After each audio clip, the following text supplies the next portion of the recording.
بسم اللہ الرحمن الرحیم۔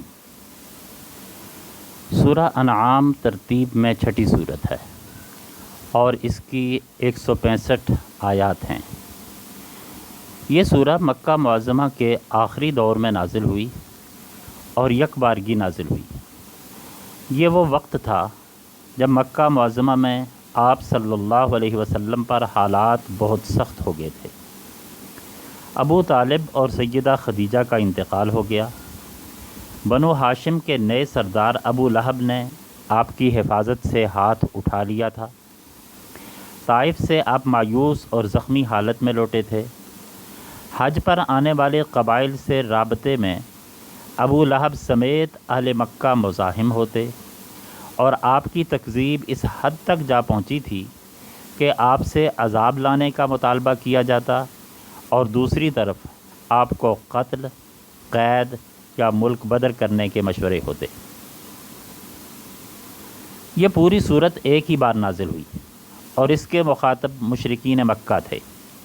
اس میں بنیادی 3 عقائد یعنی توحید، رسالت اور قیامت پر ایمان کی دعوت دی گئی۔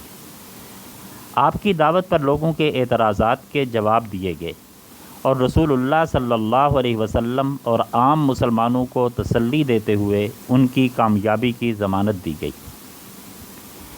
اس سورہ میں ان نمایاں اخلاقی تعلیمات کی ایک فہرست دی گئی جو تمام انبیاء کے ہاں مشترکہ اثاثہ رہا، جو ملت ابراہیمی کا اخلاقی معیار تھے، جو تورات کے احکام 10 تھے اور جن پر اسلام کی اخلاقی عمارت کی بنیاد ہے۔ سورہ کا آغاز توحید کے آفاقی دلائل سے کیا گیا اور ساتھ ہی قیامت کے وقوع کے دلائل بیان کیے۔ واقعہ یہ ہے کہ قیامت کا عقیدہ تمام عقائد و اعمال کی بنیاد ہے۔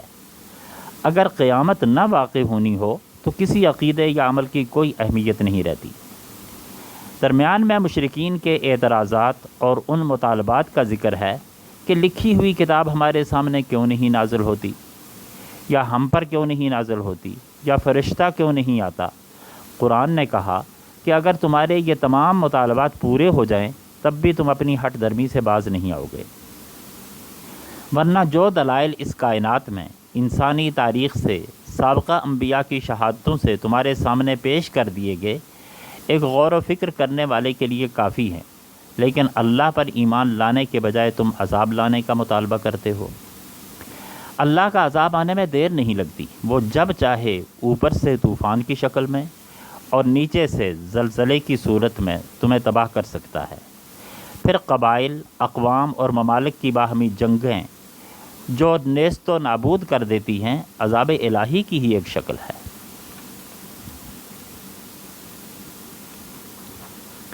عذاب میں تاخیر یا لوگوں کے اسلام سے اعراض کے باعث پیغمبر اسلام یا عام مومنین کو جو دل شکستگی ہوتی تھی اس پر بار بار تسلی دی گئی۔ ایک طرف یہ بتایا گیا کہ یہ آپ کی نہیں بلکہ اللہ کی مخالفت پر کمر بستہ ہے، اور ان کے پڑوس میں عرب کی درجنوں اقوام کے تاریخ کے کھنڈرات اس امر کے گواہ ہیں کہ جن اقوام نے اپنے اپنے وقت کے رسولوں کی مخالفت کی وہ صفحہ ہستی سے مٹ گئی۔ قریش نے اپنے آپ کو ابراہیم علیہ السلام کی طرف منسوب کیا ہوا تھا اور واقعتاً وہ آل ابراہیم تھے اور دین ابراہیمی پر ہونے کا دعویٰ کرتے تھے۔ اس حوالے سے ابراہیم علیہ السلام کا ایک واقعہ جس میں انہوں نے سورج، چاند اور ستاروں کے تغیر پذیر ہونے کو ان کے خدا نہ ہو سکنے کی دلیل کے طور پر پیش کیا اور ذات واحد کی کبریائی کا اعلان کیا، ان کے ذکر کے بعد دیگر 17 انبیاء کے نام لے کر ان کے پیغام اور ان کی راہ کو راہ ہدایت قرار دیا۔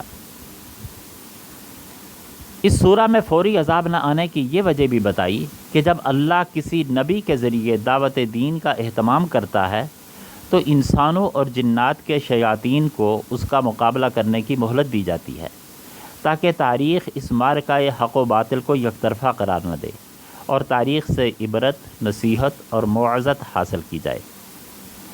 مشرکین مکہ اور یہود بھی اپنے توہمات کی بنا پر کچھ چیزوں کو حرام اور کچھ کو حلال قرار دیتے تھے۔ قرآن نے ان توہمات کی تردید کرتے ہوئے بتایا کہ جو اشیاء نہ تو ملت ابراہیمی میں حرام ہیں اور نہ انہیں قرآن نے حرام قرار دیا، انہیں کس دلیل کی بنا پر حرام کہا جاتا ہے؟ اللہ نے جو اشیاء حرام قرار دی ہیں اور جو ملت ابراہیمی میں بھی حرام تھیں اور پیغمبر اسلام صلی اللہ علیہ وسلم نے بھی انہیں حرام قرار دیا، ان کی فہرست آیات 151 تا 153 میں بتاتے ہوئے اللہ نے فرمایا کہ اللہ نے شرک کو حرام قرار دیا، والدین کے ساتھ بدسلوکی سے منع کیا، افلاس کی وجہ سے اولاد کو مارنا حرام بتایا، بے حیائی کھلم کھلا ہو، چوری چھپے ہو یا افکار و خیالات میں ہو اس کے قریب جانے سے روکا، کسی انسان کو لاحق قتل کرنے کی ممانعت کی۔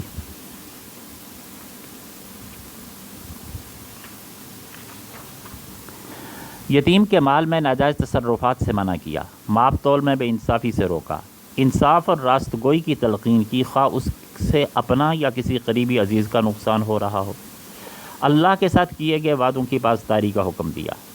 اس سورہ میں ہمیں یہ بتایا گیا کہ قوموں کے عروج و زوال کی بنیاد اتفاقی واقعات پر نہیں بلکہ اخلاقی عوامل پر ہوتی ہے، اور جو قوم اخلاقی انحطاط کا شکار ہو وہ عذاب خداوندی کی گرفت میں آ جاتی ہے، اور عذاب کی مختلف شکلوں میں سے ایک شکل یہ بھی ہے او یلبسکم شیعا و یذیق بعضکم بأس بعض، یا تمہیں فرقوں میں بانٹ دے اور تم ایک دوسرے کی دہشت گردی کا شکار ہونے لگو۔ کیا یہ عذاب پورے عالم اسلام کی بالعموم اور اسلامیان پاکستان کی بالخصوص موجودہ حالت کی مکمل تصویر کشی نہیں ہے؟ وآخر دعوانا ان الحمد للہ رب العالمین۔